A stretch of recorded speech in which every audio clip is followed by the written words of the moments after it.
This story is part of our 2017 elections coverage. Democrats picked up the seat in New Jersey occupied by Republican Gov.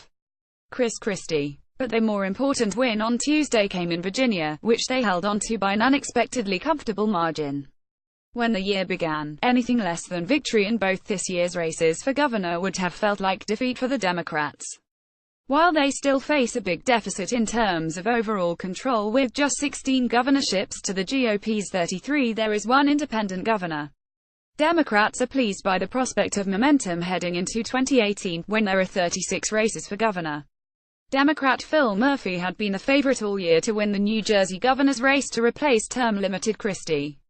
His approval ratings, which are in the teens, were too low for Lieutenant Gov. Kim Wadenia, the Republican candidate, to overcome. But Democrats had been nervous about holding Virginia, where Gov.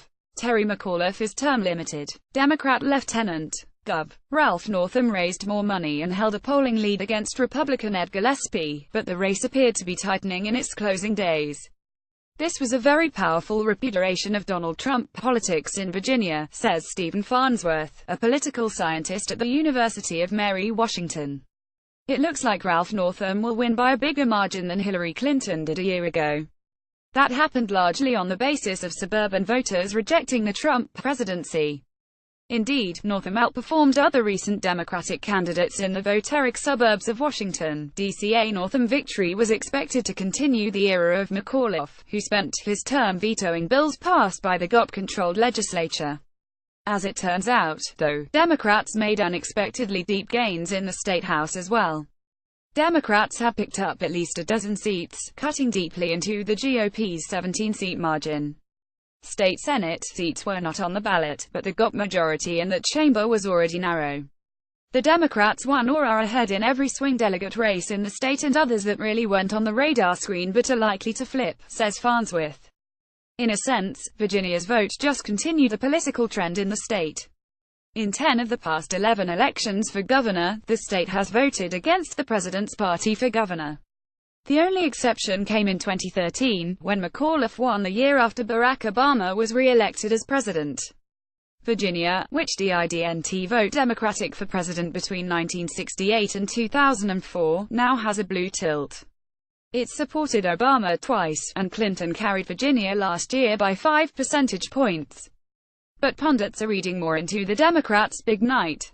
National forecasters predicted Tuesday that Northam's win, coupled with the strong performance by down-ballot Democrats, point to a potential wave for the party in 2018.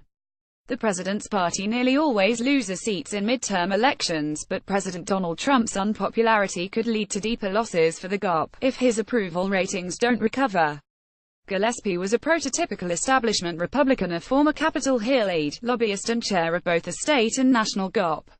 Gillespie narrowly eked out a win in this year's primary against Corey Stewart, who chairs the Prince William County Board of Supervisors and ran as a defender of the Commonwealth's Confederate heritage. He adopted the Trumpian election model for the fall, running ads suggesting that he would take a firm line against crime committed by immigrants.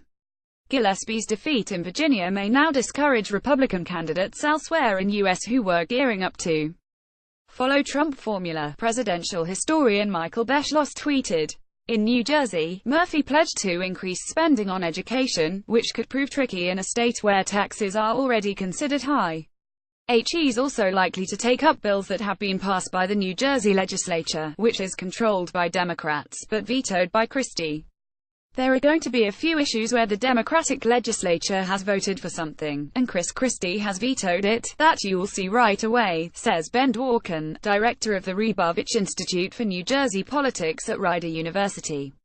In the most recent legislative session, Christie vetoed bills that would increase the minimum wage to $15 per hour, mandate paid family leave and limit the length of time convicts could be kept in solitary confinement. Christie also vetoed bills that sought to prevent the state from participating in Trump's ban on travel from certain majority Muslim countries and to force Trump to release his personal income tax returns to win a spot on the 2020 ballot.